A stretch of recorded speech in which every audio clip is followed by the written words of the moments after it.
Don, that was a great presentation. And we're all in for a treat when we hear from Carlos Dominguez later from Cisco, who I personally followed for 20 years and started my career, in fact, as a Cisco router configuration person.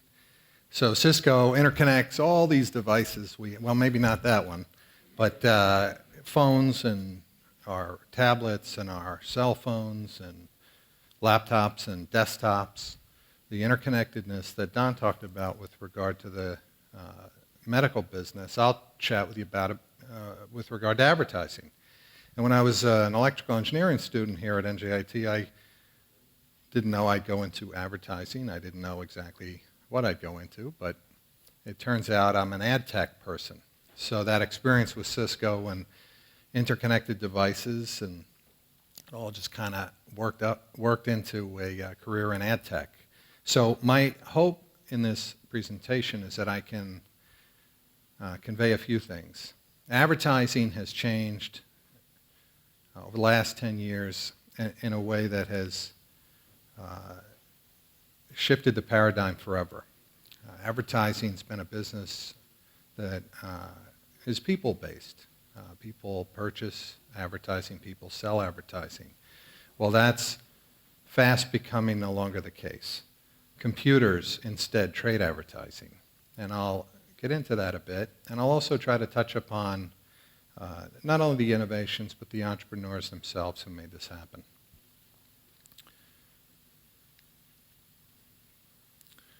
So as Judah said, I work at Forbes. I've been with Forbes for 14 years. Forbes is a magazine. It's also a website. And we have 50 million people that visit that site every month. Our primary way of monetizing the site and the magazine is through advertising.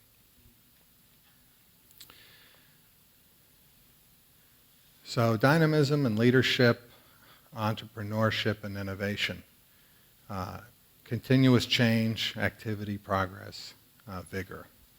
So the definition of an entrepreneur, and I think a lot of us jump to Mark Zuckerberg, Bill Gates. An entrepreneur is someone who leads change. So an entrepreneur can be someone who works in a giant corporation and leads change from within. Or, of course, someone who goes out and raises money from angel investors and turns a small social media network into Pinterest. So as I said, the last decade plus has experienced paradigm-shifting technological change in advertising. So why don't I describe that process to you? We're all well aware that we are tracked when we use these devices, when we use laptops and desktops. We've all, no doubt, heard of cookies, companies that drop cookies on our system. And thank you. So I'll describe to you how the algorithmic changes are taking place with advertising. When you're on your tablet and you go to a site like Forbes, the New York Times, or Facebook, or Pinterest, generally, to get a page to render on your device takes about a second.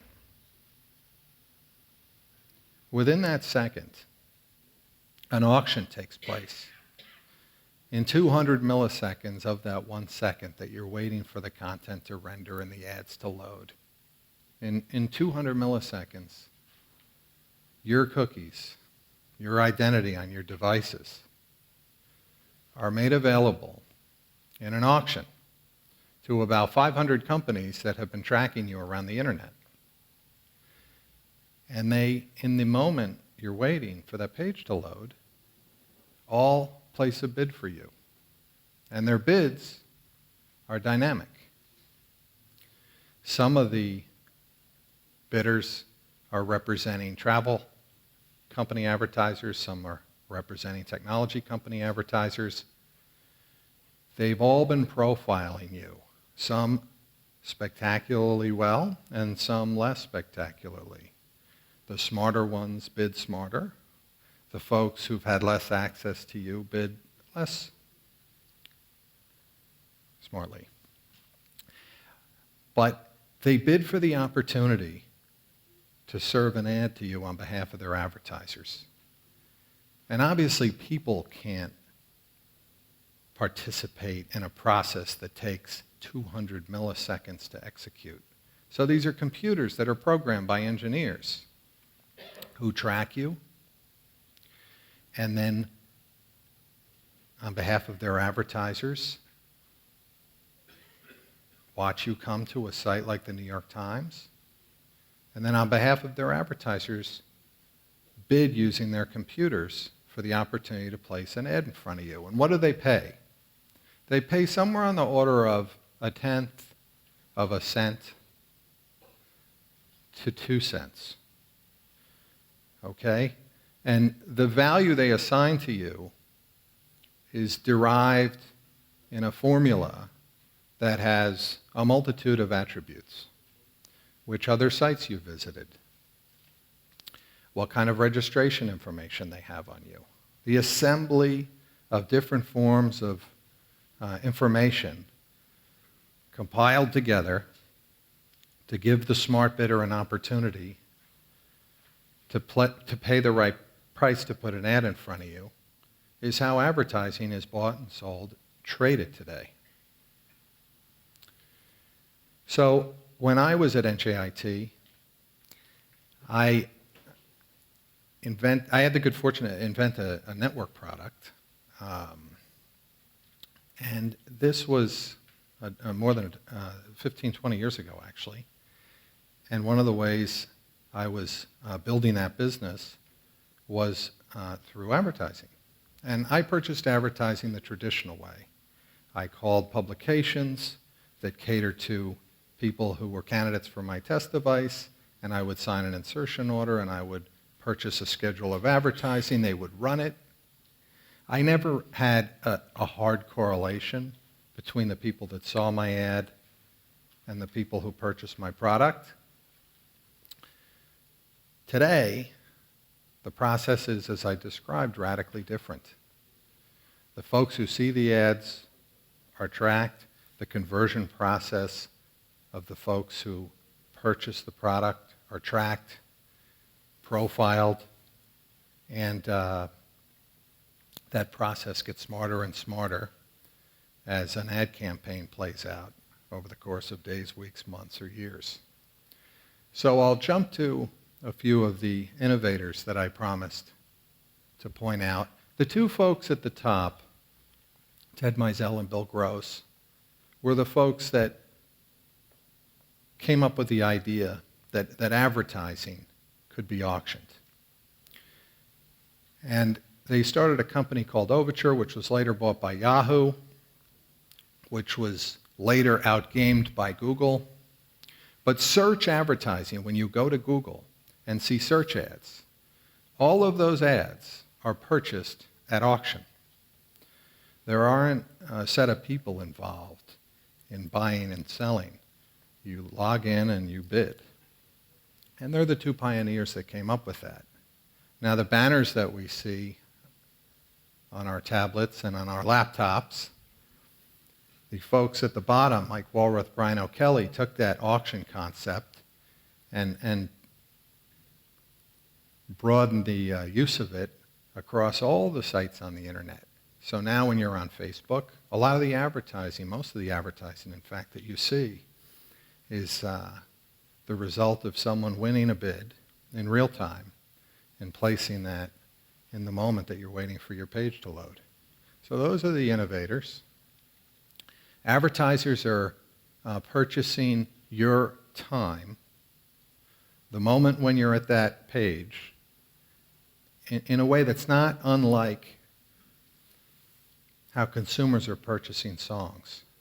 So advertising, when I purchased it for my startup, was bundled. It was in music we would call that an album.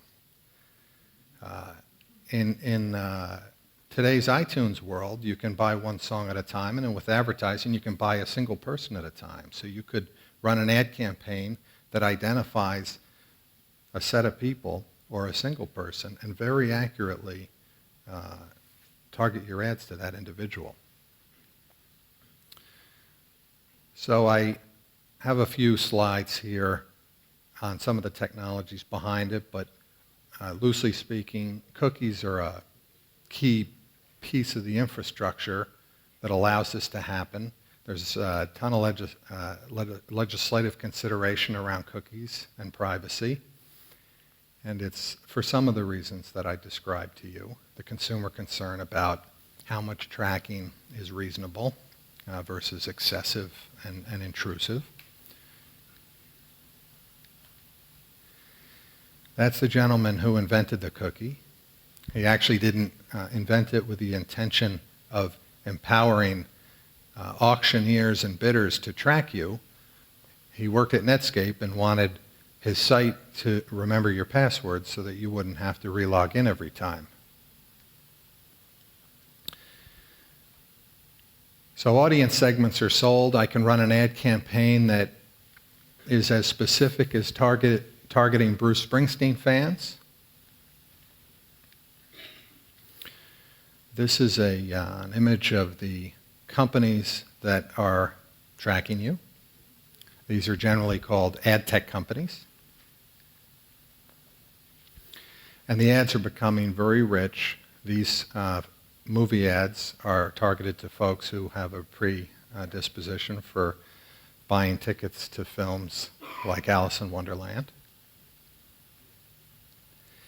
And as I mentioned earlier, this phenomenon with advertising is covering all the devices that we're connected with today, including televisions. So as television becomes more internet-like and less cable-like, the advertising that is viewed is the result of auctions and ads that are won specifically for you and targeted to you as you're watching the programming.